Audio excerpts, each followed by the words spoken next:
Dun dun dun dun. Comics Plus, what's going on? My name is Akasan. We're gonna take a quick break from our usual TV programming. I mean, just the world of reactions has been weird, and WB is up our butt so much. So we're gonna take a break from a little bit of that, and we're gonna actually take a look at something that was a very controversial while back.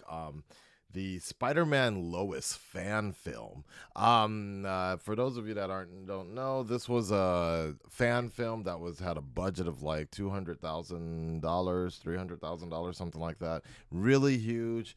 It looked very, very promising, but unfortunately, this like 14-year-old kid leaked all this information about the Spider-Man actor and the director being super racist or something like that. And now they I don't think they've necessarily been canceled, but the project is on thin ice, and they're trying to save what they can to still have something released. Now, that all being said, it looks like the VFX artists have also put out a video talking about why they quit, and also they had some previews of what they worked on or something like that. I don't know.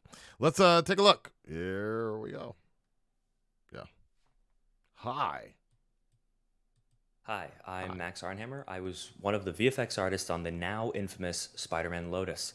If you're watching this video, you're probably already aware of the situation. Maybe you've even seen one of the countless video essays documenting the downfall of the film. But as a quick refresher, People were about 2 praying months for ago, DMs were leaked on Twitter showing the director and star of the film saying some pretty terrible stuff. While some of the DMs were fake, a lot of them were very real. And they were super shocking and disappointing to see for all of us on the VFX team, as I'm sure it was for all of you guys. The film's reputation was ruined, and it no longer aligned with what Spider-Man represents as a character. This ultimately led to each member of the VFX team deciding to step away from the project, which was super sad because it also meant stepping away from all the incredibly cool stuff we got to work on while a part of it. Work that I genuinely believe may be some of the best we've ever done. Work that now may have been for nothing.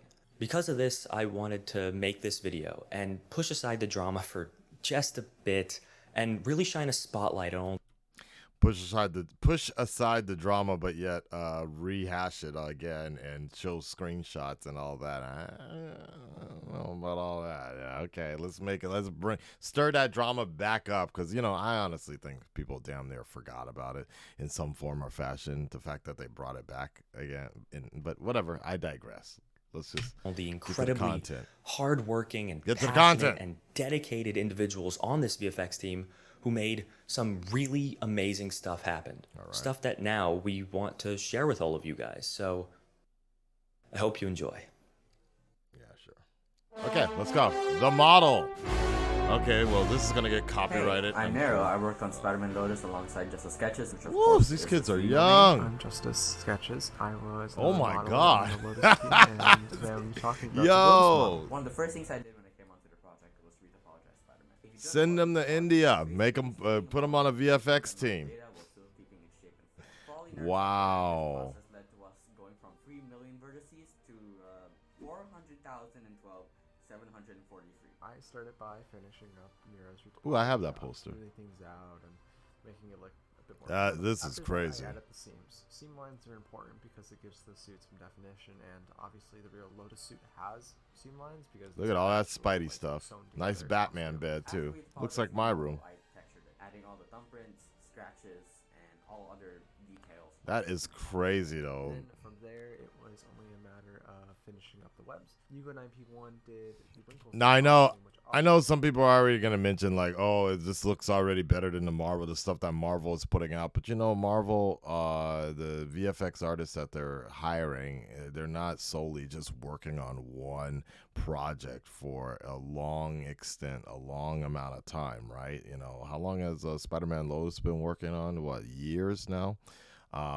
Very different when you're a VFX art project, and you got a Marvel project, and you got a Warner Brothers project, and you got Hulu, something like you only have like what, anywhere from less than 2 months to get it done. Sometimes only 4 weeks. It really adds to the realism. Something the MCU films don't really utilize is wrinkles, but they are quite important. After Justice Yuga and I had finished our work on the model, I rigged it, basically giving it a skeleton that we could use to start animating the model. Ooh. All right. Hey guys, we are the animators on Spider-Man Lotus. So what we would do is when the director would give us a shot, one of us would call dibs. And then the person who was going to do the shot would do it, finish it, and then send it off to the other guy. The other guy would add his little additions in, and then it would keep going back and forth just depending on how much changes were made, and then we'd send it off to Max. Yeah, I can't speak on all VFX artists, and but that seems like it's a luxury. He looks like Sam Raimi, actually. Something was wrong with it. Not a big deal. I didn't get that far into it. I'll do it again. I reanimated it again. Something was still wrong with it. So I had to reanimate it a third time. And then the third time I reanimated, there was again something wrong with it. Nodith, do you want to guess what I had to do after that? Do from scratch? Oh, Actually, I'm kind of lost on that one. You might have to tell me what you did. I'll help you out. I had to do it for a fourth time. I was finally happy with this shot. Except that I wasn't, and I ended up doing it 3 more times after that. After so much pain, and so much hard work, and blood, sweat, and tears, and all sorts of other bodily fluids, Audith finally arrived on the scene. My knight in shining armor. My beautiful knight in shining armor. And he came in, he picked up the shot, he polished off the last little bit of it, and just made it. Oh, okay. Let's go ahead and I hated a specific shot on this. It is one of my proudest shots in the movie, the fire escape shot. I'm gonna skip through some of this, so because we don't even know how much. What are they building? And make those beautiful animations look even better. My plan of attack: attempting to faithfully recreate the greatest. I do scene like in the that. world. Wow, I do Max, like How are that. you gonna do that? I'm so glad you asked, because the answer is incredibly simple. With this little thing called reference. I traveled all around the city gathering photos and videos that I could use to recreate real New York locations. And when my reference wasn't enough, I used Google Street View to virtually return to any location I needed. Okay, sounds good. 1,000 other things to make Obviously, it if you guys want to see the whole video, Here's the final make sure you product. click on the link in the description. Here we go. Let's take a look. This is what I want to see.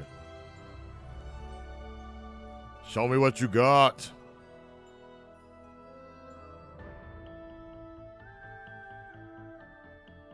Is this the official music? Or did they recreate something?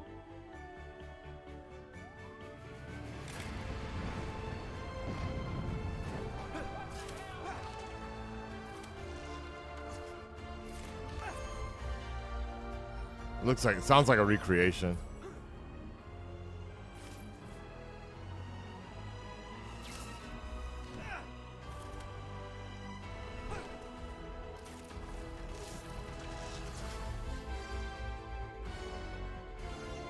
That's pretty cool. I like that shot. Too fast. Yeah, Spider-Man! Oh, wait, that was it? Before we leave you guys, we just wanted What? to clarify some of the misconceptions that have been going around regarding our treatment from the director during our involvement of the film. We really do appreciate all the messages we've been getting. Really nice. However, there is a lot of information out there that is just simply untrue, or it's been exaggerated. Okay. So that's why we want to just clear the air a little bit. Prior to this team coming together, there was a former VFX team on the project. One of the members of this VFX team, who hadn't been working on the film for several months, made a Twitter thread talking about their experiences on the film. That Twitter thread is kind of unintentionally responsible for a lot of the misconceptions going on about the VFX work on this project. Some of us who are on this new, more recent VFX team weren't on the old one, so we can't speak for everything that happened there, but what we can say is that a lot of the experiences that we shared on this team were not the same as the one on the old one. On the Okay. other hand, Max and I were a part of that original team. All right, we're skipping all this. Like, oh man, they literally built up almost a 10-minute video for 1 minute of footage content. Sounds like an Akasun video. How to expand it? How to get it up to that 10-minute advertiser friendly area. Well, I guess now it's all about shorts, so it is what it is. You know, for what it's worth, look, the shots themselves looked pretty good. We don't, again, not to, because here's the one thing here's the discourse that I've been hearing a lot on the internet, just talking about how, like, okay, It looks amazing. Marvel could never do this. Marvel needs to fire their VFX team, and I think that's really unfair. As something to say, literally, like we've only seen 1 minute, right? And again, years and years of time. I don't know the full thing, but I'm sure they had a lot more time, less of a restraint of time to get something out while juggling all these other type of projects that need to be put out and things like that. So this is it. This is all that's been like kind of traveling around Twitter, right? And to be fair, I think it's good. I think it's really good. Let's not get it wrong. But on my phone, I thought it was amazing. I thought it looked amazing when I saw it on my phone. Now being blown up on my widescreen, super widescreen monitor and everything, like it's good, but you can definitely point out some issues, not necessarily anything bad, but you can tell the polished part for their standards is there, but I can see that there are some studio situations that could have that there's just I don't know exactly how to explain it, but there's a certain sort of nod that and I'm just talking about in terms of movies, because the Disney Plus shows are horrific. I wouldn't say horrific, but they're just they're so rushed. Looking at you, She-Hulk. Now, hey, there you go. Hey, are these guys willing to can we bring these guys on board for the rest of She-Hulk? They got time, right? They can. I'm wrong for that one. Anyways, Red Dread Nation, stand up, speak up. Let me know what you guys think about this. Are you still wanting to see this Spider-Man Lotus fan film? The controversy itself, I'm just like, it's so silly. It's so ridiculous. And it just seems like now it's kind of like virtue signaling, even with this video, like people just like, oh, we're going to talk about it. We don't want to talk about it. We're going to talk about it because we need to bring in people to start watching some of this. And then, hey, here's our 1 minute shot of what we worked on. It's like, just release the footage and that's it. I feel. But they felt like this was necessary to create it like this, and we get to benefit from it. I will talk to you on the next one, guys. I'm out. Peace.